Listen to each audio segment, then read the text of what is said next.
Hey mata gengs! Kalian tahu kan kalau jalan tol itu bener-bener penting banget. Tapi ada satu hal yang sering banget jadi hambatan pas bikin jalan tol ini, yaitu soal lahan. Banyak pemilik lahan yang nggak mau pindah. Alasannya karena lahan mereka dinilai terlalu murah, jadinya mereka bertahan deh. Nah, akibatnya nih guys, kadang kita lihat ada rumah-rumah yang jadi penghuni terakhir. Sementara sekitarnya udah pada rata karena jalan tol. Mau tahu cerita soal mereka? Tonton video ini sampai habis ya. Rumah hijau di jalan tol Jogja-Solo. Guys, kalian pasti udah pada tahu kan kalau proyek pembangunan jalan tol Jogja-Solo lagi dikebut? Tapi ada satu cerita menarik di tengah keributan ini nih. Ada satu rumah warna cat hijau yang masih betah berdiri di tengah lokasi pembangunan itu. Nah, rumah ini beneran gak mau pindah dan pas banget berdiri di tengah-tengah tempat yang mau dibangun jalan tol, guys. Ada yang nyebut rumah ini bak superhero yang nahan proyek itu. Gimana gak tercengang ya lihat rumah ini? Rumah ini tuh bener-bener jadi pusat perhatian soalnya gak jauh dari pembangunan jalan tol ini, ada tuh rumah yang tetap tegak berdiri di pinggir jalan. Si pemilik rumah ini nolak uang ganti rugi sebesar 3, miliar rupiah, gengs. Makanya rumah ini bertahan, meskipun sekitarnya udah pada pindah. Jadi guys, ceritanya si pemilik rumah ini nggak mau rumahnya dirobohin soalnya menurut dia penawaran ganti rugi itu nggak adil. Dia bilang rumahnya yang di pinggir jalan dinilai lebih murah daripada yang di seberang jalan. Padahal kan rumahnya yang di seberang itu mesti diuruk dulu. Tapi kok malah dihargai lebih rendah? Kalau gini sih, mendingan bertahan deh, kata si pemilik rumah ya. Nah, ternyata si rumah ini tuh udah gak berpenghuni guys. Meskipun tegak kokoh di tengah-tengah proyek jalan tol, tapi isinya udah kosong.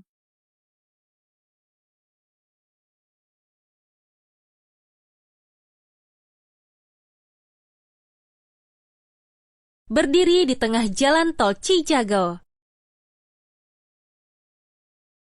Selanjutnya ada yang lagi viral nih guys. Ada rumah yang kokoh berdiri di atas gundukan tanah di tengah-tengah proyek pembangunan jalan tol Cijago seksi 3B. Keren banget gak sih?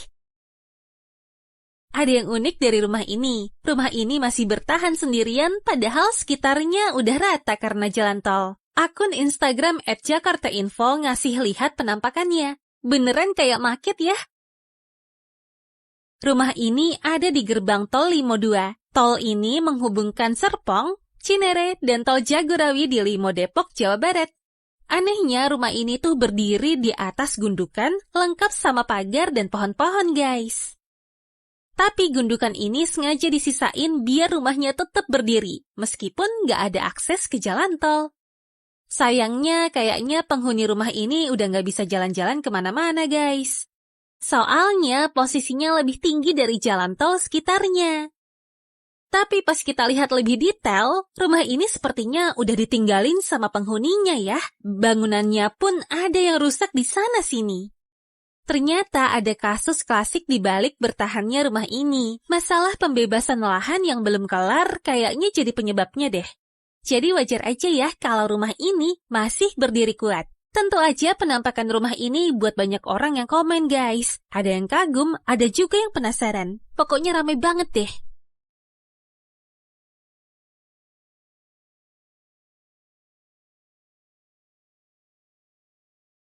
Rumah Darsiti. Ada satu kisah seru lagi tentang rumah yang masih nangkring di jalan tol di Indonesia. Ada tanah luasnya 721 meter persegi, plus 4 bangunan di atasnya yang sempat bikin heboh. Tahu nggak kenapa? Soalnya ini berhubungan langsung sama proyek pembangunan tol Pejagan Brebes Timur yang lagi dikerjain sama PT Waskita Toll Road. Tanah sama bangunan ini punya status kepemilikan sertifikat hak milik dan pemiliknya namanya Darsiti binti Umar. Saya bilang gitu. Ini bukan nama sembarangan loh guys.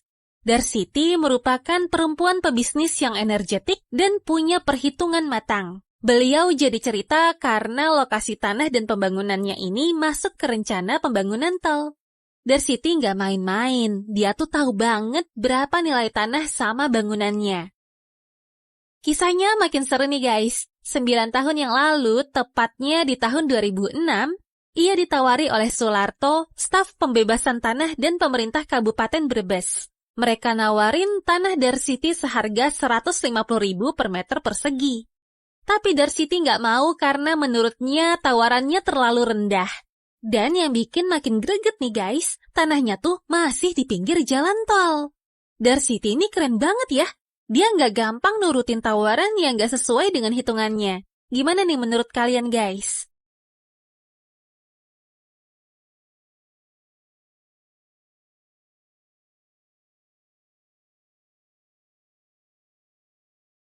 Stouthall Farm, Inggris.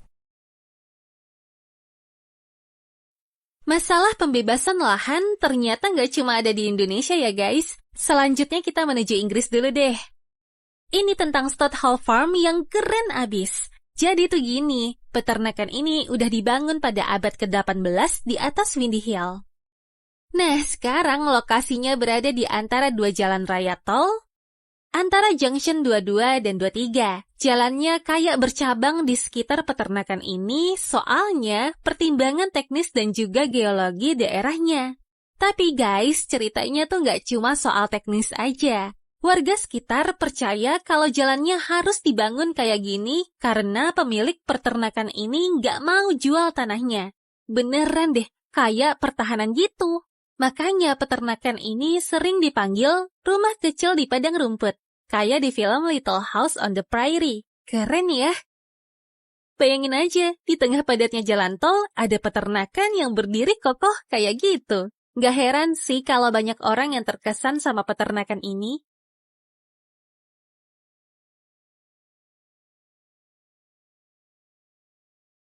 Kunming Nail House, Cina. Penggusuran gak cuma terjadi di Indonesia aja. Kita juga mau cerita nih tentang suatu kejadian yang agak unik dan bikin kepikiran. Jadi tuh gini guys, pada tanggal 28 Oktober 2010, ada pengembang properti yang membangun jalan di daerah Zhao-Ziyadui, Kunming. Sayangnya, Zhao, pemilik salah satu rumah di situ, nggak setuju dengan pembangunan ini. Akhirnya, mereka menggali parit di sekitar rumah keluarga Zhao dan bahkan memutuskan pasokan listrik dan air di sana. Lambat laun, parit itu terisi air karena hujan. Jadi setiap kali si Zhao mau pergi kemana-mana, dia harus ngelalui parit air ini dulu.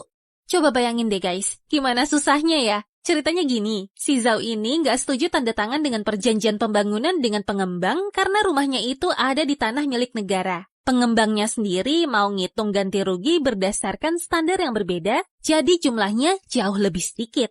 Tapi si Zhao tetap keras kepala dan nggak mau pindah dari rumahnya. Ini tuh seru sih guys, soalnya rumah si Zhao ini tetap berdiri sendirian di tengah area yang sudah dibersihin, sementara gedung-gedung yang lainnya udah dirobohin.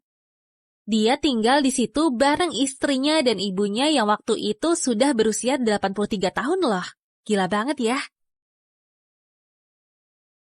Edith Mansfield's Home, Seattle, Amerika Serikat. Terakhir nih guys, pasti kalian pernah nonton film Up kan? Ternyata film ini berdasarkan kisah nyata loh.